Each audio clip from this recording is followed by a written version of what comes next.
Berapa banyak yang bersuka cita? Shalom. Dengarkan saudara, shalom. Puji Tuhan. Haleluya. Setiap pagi hari ini, di bulan yang baru ini, ada sukacita yang terus melimpah. Amin. Ada anggur yang baru, ada minyak yang baru terus dicurahkan atas kehidupan jemaat Tuhan di tempat ini. Mungkin ada banyak hal-hal yang mengganggu seminggu ini, ada banyak kesibukan, ada banyak pergumulan, tapi pastikan engkau tidak kehilangan sukacita. Jemaat Tuhan tidak kehilangan sukacita, terutama ketika saudara ada di dalam hadiratnya, ada di dalam penyembahan. Saudara boleh terus rasakan bagaimana minyak yang baru terus melimpah, bahkan meluap-luap di dalam hati. Haleluya, amin. Saya percaya di bulan yang baru ini ada banyak harapan yang baru. Ya, dan saya percaya Tuhan sudah menyiapkan segala sesuatu yang baik. Ya, itu yang kita percaya. Walaupun dunia terus menunjukkan banyak hal-hal yang negatif, banyak berita-berita yang mencemaskan, menakutkan, tetapi percaya buat anak-anak Tuhan yang berharap Tuhan selalu menyediakan yang terbaik, tidak hanya untuk di bulan ini, tetapi di bulan-bulan berikutnya. Puji nama Tuhan, Bapak Ibu Saudara. Kita akan melanjutkan apa yang sudah kita pelajari minggu kemarin, bagaimana kita belajar mengenai pengendalian diri, penguasaan diri. Ya, itu tergantung dari siapa yang menguasai kita. Amin. Siapa yang mengendalikan kita? Karena Rasul Paulus dengan jelas berkata, di dalam tubuhku ini ada dua kekuatan yang terus bertarung, yang terus berperang. Setiap saat aku terus merasakan adanya tekanan. Tubuh jasmaniku ingin melakukan sesuatu yang jahat, tetapi rohku juga ingin melakukan sesuatu yang berkat, yang baik, yang berkenan kepada Tuhan. Setiap hari, setiap saat, jemaat Tuhan di tempat ini terus alami itu peperangan yang semakin kuat.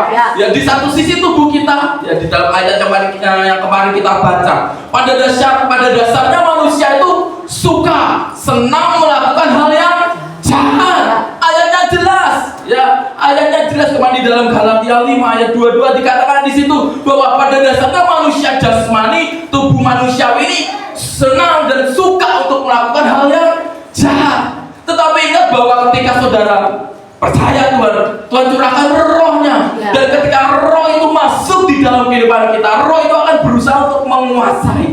Ya, kedua kekuatan ini akan terus saling berperang. Siapa yang lebih kuat? Sebenarnya penting untuk jemaat Tuhan memiliki roh yang semakin kuat dan perkasa. Karena untuk mengendalikan orang lain itu jauh lebih mudah, tetapi akan sangat sulit untuk kita bisa mengendalikan diri kita sendiri. Ya, untuk mengendalikan orang lain bisa, tapi mengendalikan diri itu yang paling sulit. Makanya penguasaan diri ini bukan hal yang mudah. Bukan hal yang mudah. Jika kita tidak membangun roh kita, manusia kita semakin kuat, kita akan terus alami kekalahan. Setiap hari ketika roh kita terus mendorong kita melakukan firman, melakukan kebenaran, tapi karena roh kita nggak kuat, lebih banyak keinginan daging, keinginan mata, keinginan tubuh jasmani, maka akan kalah. Ya, itu sebabnya penting untuk setiap saudara mulai membangun manusia roh. Ya, segala sakit penyakit bisa dikalahkan dengan kekuatan roh, hanya dengan berkata-kata. Itu yang Tuhan mau. Tuhan mau jemaat Tuhan punya otoritas. Tuhan mau jemaat Tuhan punya kuasa lewat roh yang diberikan, sehingga lewat perkataanmu yang berotoritas, lewat perkataan saudara yang punya kuasa, saudara bisa menyembuhkan, saudara bisa mengusir segala sakit penyakit, saudara bisa menanggulangi segala kelemahan jasmani. Itu yang Tuhan mau, hanya dengan berkata-kata. Itulah cara Tuhan, cara Roh Kudus untuk mulai membangun kehidupan kita, menguasai kehidupan kita, sehingga kita tidak terus terjebak di dalam keinginan tubuh, keinginan jasmani. Yaitu penguasaan diri. Ya, akan sangat berat untuk setiap jemaat Tuhan ketika saudara tidak betul-betul membangun kehidupan roh. Ya, penguasaan diri itu akan sangat-sangat berperan penting. Ya, ingat ketika saudara belajar menguasai diri, saudara tidak akan mudah untuk saudara. Ya, ketika saudara merasa benar, saudara nggak akan memojokkan, nggak akan memojokkan. Karena saudara bisa menguasai dirimu. Ya, bahkan yang merasa salah, yang salah pun tidak akan merasa membela diri, memasang benteng, enggak. Dia akan mudah mengakui kesalahan kok. Tapi yang benar juga tidak akan memojokkan, mentang-mentang saudara salah terus dipojokkan, enggak, menguasai diri. Yes, amin. Ketika itu kita belajar menguasai diri, tidak akan ada konflik. Kenapa banyak terjadi konflik? Karena kita tidak belajar menguasai diri. Yang salah tidak segera mengakui kesalahan, yang benar juga karena merasa benar di atas angin, terus memojokkan. Itulah yang akan terus menjadi jurang pemisah. Itu akan terus jadi membuat konflik di tengah komunitas, di tengah hubungan. Karena kedua belah pihak tidak sama-sama saling menguasai diri. Ya, belajarlah menguasai diri. Menguasai orang lain itu lebih mudah. Tetapi menguasai diri itu ya harus butuh latihan. Coba boleh ditampilkan. Ya, di dalam Amsal 16 ayat 32, coba kita baca bersama-sama. Amsal 16 ayat yang ke-32.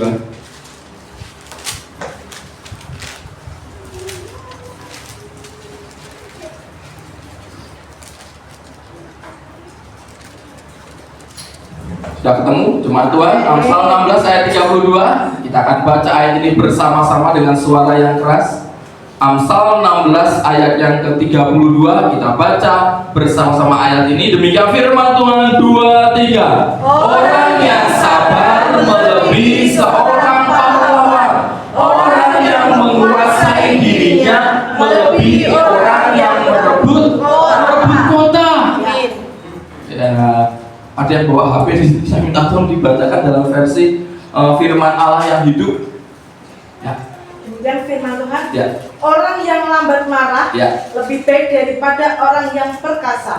Menguasai diri lebih baik daripada menguasai bala tentara. Menguasai diri lebih baik daripada menguasai bala tentara. Karena menguasai orang lain, menguasai bala tentara itu gak cuma satu orang. Namanya bala tentara itu ya banyak ribuan. Gak mungkin saya menguasai bala tentara, berapa tentaranya? Satu, ya bukan tentara. Bala tentara itu banyak. Namanya juga bala tentara itu menunjukkan bagaimana mungkin sampai ribuan pasukan. Lebih mudah menguasai ribuan pasukan. Karena kita punya kendali penuh atas orang itu, atas sekelompok orang itu. Lebih mudah saya mengendalikan jemaat Tuhan karena saya punya kendali. Tetapi lebih sulit untuk saya bisa mengendalikan diri saya. Makanya dikatakan di sini lebih mudah, lebih berharga orang yang bisa menguasai diri daripada menguasai bala tentara. Mudah kok, menguasai orang lain itu mudah. Orang tua mau ngasih tawarannya gampang. Dek, Kak, jangan main HP lama-lama. Tapi gak sadar dirinya sendiri seringkali scroll lebih lama daripada anaknya. Bener gak? Bener gak? Adik jangan males toh. Kakak jangan males toh. Ya ibunya sendiri kadang-kadang juga males. Bapaknya sendiri kadang-kadang juga males. Ya gak? Menguasai orang lain, ngasih tahu orang lain, memberitahu orang lain itu jauh lebih mudah, percayalah itu. Karena kan gampang, kita punya kendali atas orang itu. Tetapi bagaimana kita bisa punya kendali atas diri kita? Yang bisa punya kendali atas diri kita sendiri. Kenapa itu menjadi sangat sulit untuk pribadi manusia bisa menguasai diri? Karena sebenarnya manusia itu terbagi menjadi dua, alam sadar dan bawah sadar. Alam bawah sadar itu yang lebih banyak menguasai kita tanpa kita sadar. Kalau kita melihat seseorang itu hanya sebagian kecil. Saya lihat tante itu hanya sebagian kecil. Saya tidak tahu yang alam bawah sadarnya, pikiran alam bawah sadar ini seperti apa. Saya nggak tahu, itu jauh lebih besar. Yang bisa kita lihat dari seseorang itu hanya sebagian kecil dari karakternya. Coba bisa ditampilkan. Ini namanya teori gunung es. Kalau saudara lihat gunung es itu, kelihatan cuma pucuknya, padahal di bawahnya itu jauh lebih besar. Bisa ditampilkan ke bawah. Teori gunung es. Kalau saudara lihat film Titanic itu, kapal itu menabrak gunung es itu hanya sebagian kecil saja. Sebagian. Minta tolong dibantu. Teori gunung es itu gunungnya cuma kelihatan kecil aja di bagian atas, tetapi di bagian bawah itu ada gunung yang jauh lebih besar yang kita tidak bisa lihat. Demikian manusia, yang kita bisa lihat itu hanya bagian kecilnya saja. tapi di bawahnya apa yang dia pikirkan, apa yang dia rasakan, apa yang menguasai alam bawah sadarnya itu yang seringkali yang tidak bisa kita lihat, dan itu yang lebih banyak menguasai pribadi seseorang. Bahkan alam sadar itu hanya 12%, sedangkan alam bawah sadar itu sampai 88% yang menguasai kehidupan manusia. Gak bisa ditampilkan? Gak apa-apa, ya sambil masih terus berusaha, kita doakan yang di belakang masih terus berusaha menampilkan itu ya. Ya, inilah pentingnya. Ya, karena apa yang terlihat, ya mungkin kalau kita lihat saya mungkin kelihatan hanya sebagian kecilnya saja, tetapi apa yang tidak terlihat itu jauh lebih besar.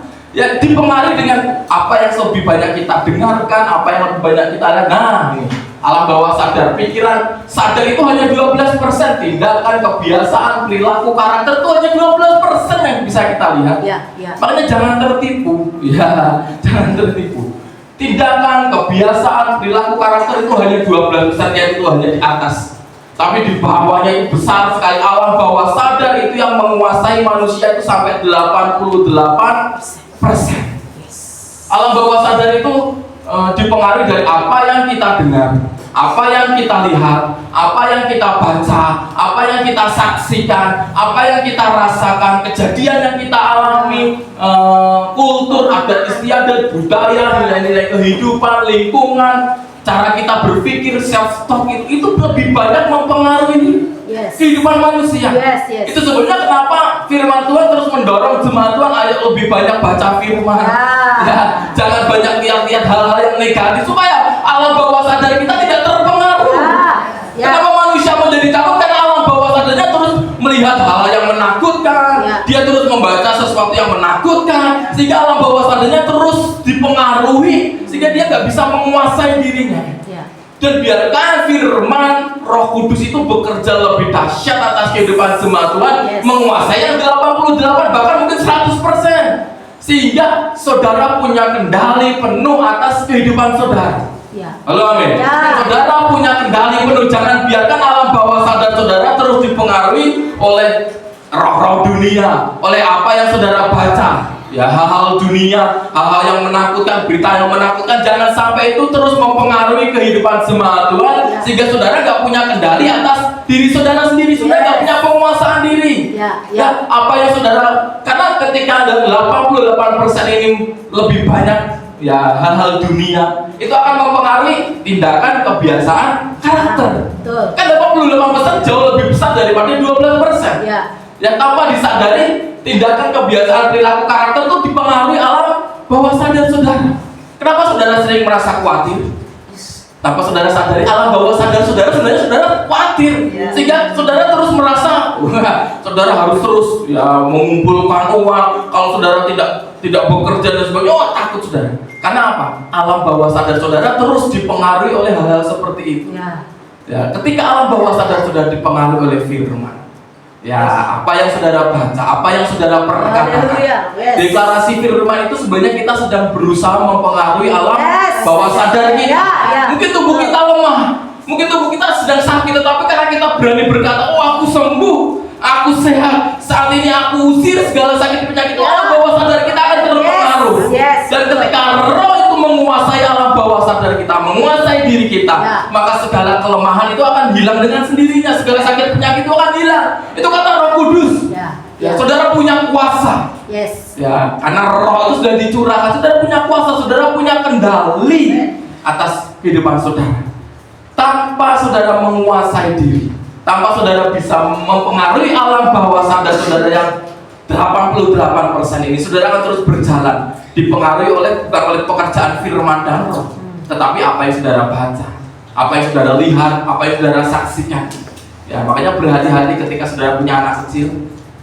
Ya, belajar, jangan sampai mereka terus dipengaruhi. Orang tuanya mungkin sering berantem di rumah di depan anak, itu mempengaruhi alam bawah sadar mereka. Ya, makanya orang tua ciptakanlah sesuatu yang baik di rumah. Iya, itu akan mempengaruhi alam bawah. Kan anak itu merekam memori. Ya, dan itu bisa menjadi trauma buat masa depannya. Buat apa yang dialami di alam bawah sadar itu menjadi trauma. Sebabnya Ya pentingnya untuk menciptakan kan lingkungan, stimulus lingkungan. Ya. Itu mempengaruhi alam bawah sadar. Ya, ciptakanlah sesuatu yang baik, ciptakan sesuatu yang mendukung untuk anak itu bisa bertumbuh dengan baik. Jangan biarkan mereka melihat sesuatu yang tidak seharusnya mereka alami. Ya, makanya sekarang banyak anak-anak kecil tuh stres ya. Karena lingkungannya seperti ini, di sekolah dibully, ya kan? Di sekolah dibully, ketemu teman-teman yang jahat, di rumah orang tuanya juga nggak akur, berantem terus. Akhirnya mereka lari kemana? Cari hal-hal yang lain yang menyenangkan. Ya, lari ke narkoba, lari ke pergaulan bebas. Kenapa? Mereka tidak mendapatkan sesuatu yang baik yang bisa mempengaruhi kehidupan. Inilah pentingnya alam bawah sadar. 88%. Inilah kalau kita bisa menguasai alam bawah sadar kita. Ya, kalau Roh Kudus, kalau firman yang menguasai alam bawah sadar kita bisa mengendalikan diri kita. Mungkin ada perasaan mau marah, ya mungkin ada perkataan-perkataan yang ingin diletupkan, diucapkan, tapi karena kita alam bawah sadar kita menguasai kita, tidak akan sampai namanya orang keceplosan, ngomong sesuatu yang menyakitkan, melukai orang lain karena kita punya kendali. Kalau orang nggak punya kendali itu jebol pertahanannya. Di dalam Amsal, masih tentang Amsal 28 ayat 28. Ya, ini orang yang tidak membangun kehidupan rohnya, orang yang tidak bisa menguasai alam bawah sadarnya. Amsal 28 ayat yang 25 ayat 28, maaf. Amsal 25 ayat yang 28. Sambil nanti saya minta tolong dibacakan dalam versi bahasa Indonesia sehari-hari. Bis. Amsal 25 ayat yang ke-28. Sudah ketemu Bapak Ibu Saudara? Amin. Kita baca bersama-sama ayat ini dengan suara yang keras. Amsal 25 ayat yang ke-28. Demikian firman Tuhan. 2, 3. Orang yang tak dapat mengendalikan diri adalah seperti kota yang roboh temboknya. Penguasaan diri itu pertahanan diri kita. Ya. Ingat saudara ya kata-kata ini, penguasaan diri, pengendalian diri itu pertahanan kita. Ya, kalau kita sampai kehilangan penguasaan diri, kita tidak bisa mengendalikan diri, itu sama aja kita tembok pertahanan kita tuh jebol. Suatu saat musuh dengan mudah akan masuk menyerbu ke dalam kehidupan kita, menguasai diri kita, menguasai pikiran kita, menguasai kehidupan kita. Karena kita nggak punya penguasaan diri. Ya, dari ayat ini saya mendapati bahwa pertahanan kita itu cuma apa? Penguasaan diri. Ya, pertahanan kita. Ketika kita bisa menguasai diri kita punya pertahanan yang kuat. Ketika kita punya pertahanan yang kuat, kita bisa mengendalikan, kita bisa mengamankan keluarga kita bisa mengamankan diri kita. Karena apa? Kita punya pertahanan yang kuat. Coba dibacakan di dalam versi bahasa Indonesia sehari-hari. Demikian firman Tuhan.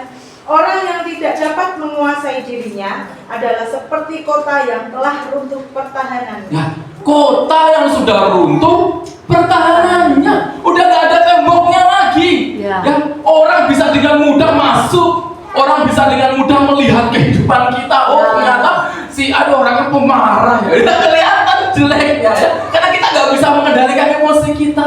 Oh ternyata si Ani ngomongannya kotor ya, karena gak bisa mengendalikan perkataannya. Ya.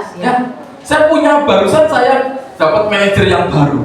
Ya di kantor, ya, karena memang kalau manajer tuh setahun 2 tahun tuh pasti ganti, ya pindah. Kalau staff agak lama, kalau manajer tuh maksimal 2 tahun dia harus mutasi, 2 tahun mutasi gitu. Jadi kita baru adaptasi, udah ganti baru lagi adaptasi, ya begitu terus ya. Datang ya manajer yang baru, orang Sragen ternyata ya, satu wilayah dengan Bu Gembala. Pertama datang orangnya, wah citranya tuh luar biasa. Oh kelihatan ya, berpendidikan, orangnya tuh apa ya, pengalaman, karena memang dia diperbankan. Wah kita lihat itu udah pengalamannya udah banyak, orangnya tuh kalau kata-katanya tuh penuh dengan memotivasi. Wah, tetapi apa? Semakin lama semakin kesini saya bisa semakin melihat karakternya.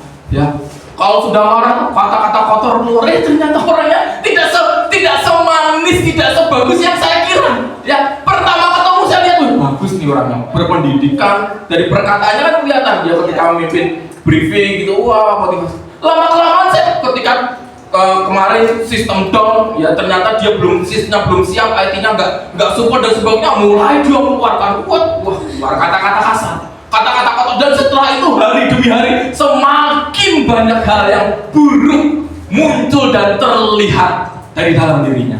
Kenapa? Nggak punya pertahanan. Ya. Hanya orang bisa lihat, oh ternyata nggak sebagus yang saya kira. Ya. Ternyata tidak sebaik di awal berjumpa. Kalau namanya baru perjumpaan awal tuh baik, bagus. Namanya orang baru kenalan, wah ingin menampilkan citra yang baik. Tetapi karena nggak punya pertahanan, tidak punya penguasaan diri, yang aslinya sebenarnya alam bawah sadarnya itu jelek. Ya, yang dia pikirkan, yang ada di dalam pikirannya itu sesuatu yang buruk, sesuatu yang jelek. Ya itu akan keluar dengan sendirinya, muncul di dalam tindakan, muncul di dalam kebiasaan, muncul di dalam karakter. Sebaik apapun jemaat Tuhan di tempat ini menampilkan citra dirinya, kalau saudara tidak bisa menguasai alam bawah sadar, saudara nggak punya pengendalian diri, cepat atau lambat karaktermu yang asli itu pasti akan terlihat. Cepat atau lambat. Gak bisa disembunyikan. Saya sudah mendapati itu.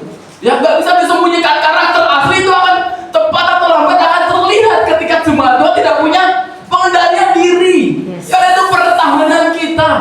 Ya, tetapi kalau saudara punya pengendalian diri, walaupun ada di dalam situasi kondisi yang buruk, seburuk apapun, saudara tidak akan mungkin menampilkan citra yang buruk juga. Kenapa? Roh Kudus menguasai. Saya sudah contohkan kemarin Mbak Kirman, dalam situasi yang menyakitkan kok nggak keluar tuh sesuatu tindakan perkataan yang buruk, bahkan tetap diam, bahkan menunjukkan kerelaan hatinya, bahkan sampai saat ini masih bertahan. Kenapa? Memang tidak ada yang jelek di dalam hatinya. Walaupun mungkin dikorek-korek, dipancing-pancing, ya nggak keluar. Memang karakter aslinya itu murni ilahi.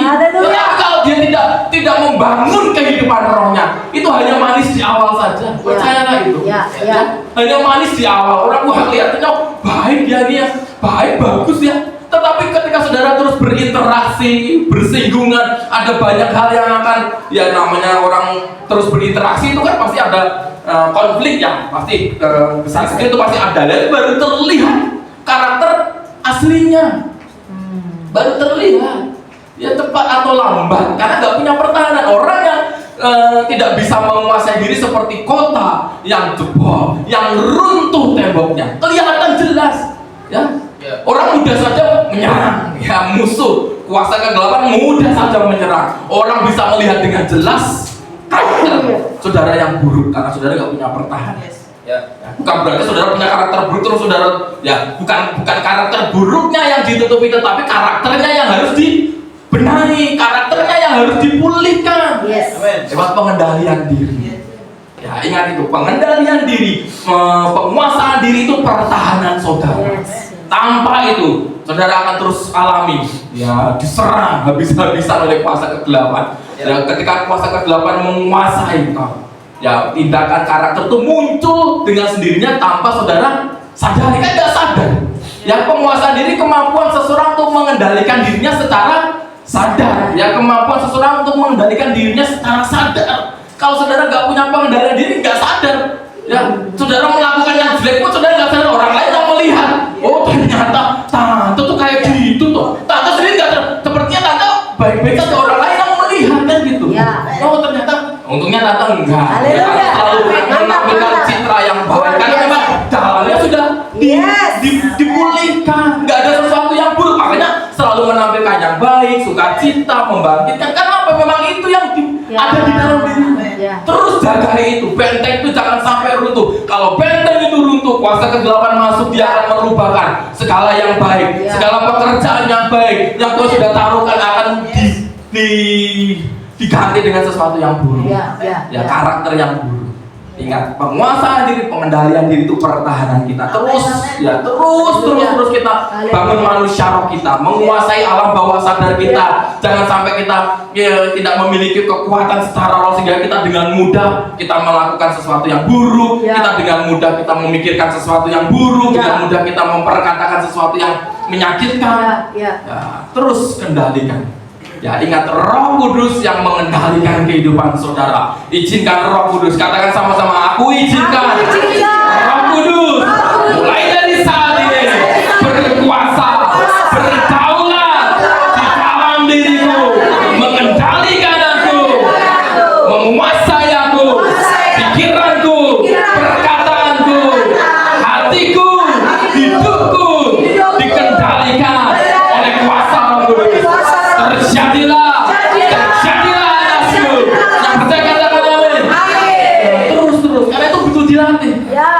pertahanan. Mungkin saat ini jebol pertahanan kita. Ketika kita bilang, aduh Tuhan, tadi aku kok ngomong seperti itu ya, aku menyakitkan. Saya minta Roh Kudus mulai membenahi kembali, membangun kembali tembok pertahanan saudara. Amin. Ya, terus karena mungkin kadang-kala kita nggak sadar.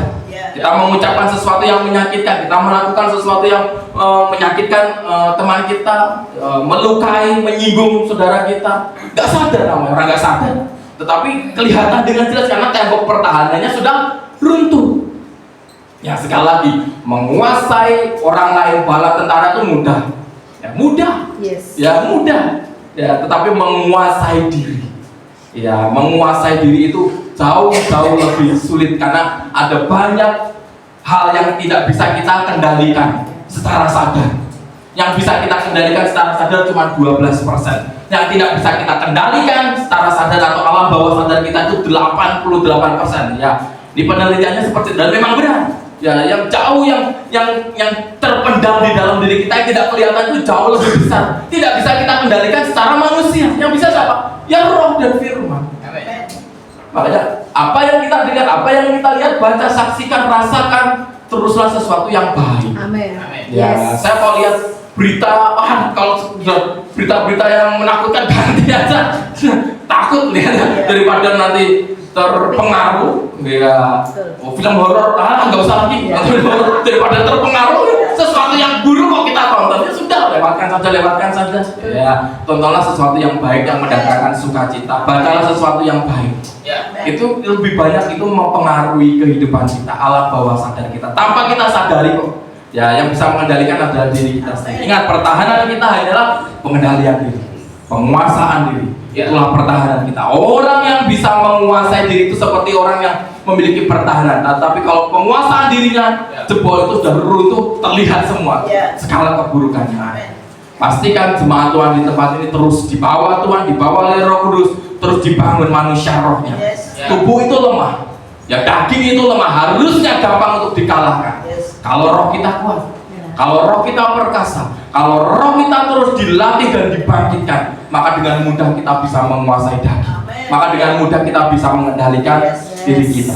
Ketika kita mau melakukan sesuatu yang bertentangan dengan firman, Roh Kudus akan mengingatkan. Itu fungsi Roh Kudus. Nah, itu fungsi Roh Kudus. Saudara jangan takut. Waduh, takut nanti aku kilaf. Gak sadar, ingat saudara punya Roh Kudus. Haleluya. Ketika Roh Kudus bekerja secara aktif, Roh Kudus akan mengingatkan kok, memberi warning kok. Ya, ada warning tiba-tiba mungkin di dalam hati kita ada suara yang berkata, hati nurani kita akan berkata, kan fungsi hati nurani itu mengingatkan. Ya, intuisi kita, hati nurani, intuisi keintiman, intimate itu yang Tuhan berikan. Ya, hati nurani itu mengingatkan kita.